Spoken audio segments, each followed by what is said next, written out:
ప్రభుత్వ కొనుగోలు కేంద్రంలో కొనుగోలు చేసిన సోయా బస్తాలను తిరిగి వాపస్ పంపడంతో రైతులు ఆందోళనకు దిగారు. ఆదివారం కామారెడ్డి జిల్లా బిచ్కుంద మండల కేంద్రంలో రోడ్డుపై బైఠాయించిన సోయా రైతులు న్యాయం కోసం డిమాండ్ చేశారు.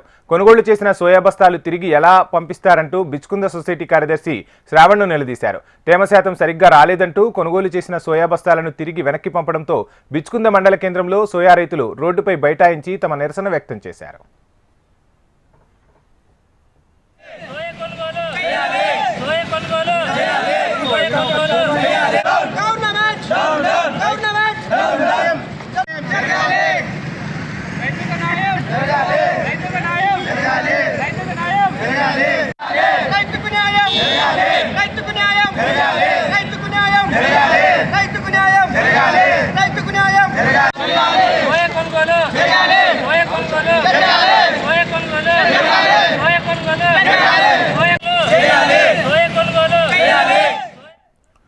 కామారెడ్డి జిల్లా బిచ్కుంద మండలం గోపన్పల్లికి చెందిన సోయా రైతులు ఆందోళనకు దిగారు. బోధన్లోని మిల్లులకు పంపిన 3 లోడ్లు సోయా లారీలు తేమ శాతం సరిగ్గా రాలేదనే కారణంతో తిరిగి వాపస్ పంపడంతో రైతులు రోడ్డెక్కారు.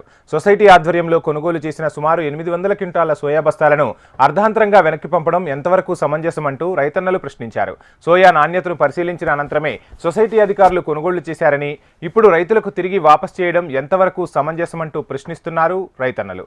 తిరిగి వచ్చిన సోయాను తాము తీసుకునే ప్రసక్తే లేదు రైతులు తేల్చి చెప్పారు. కొనుగోలు చేసిన సోయాకు వెంటనే ప్రభుత్వ మద్దతు ధర చెల్లించాలంటూ డిమాండ్ చేశారు.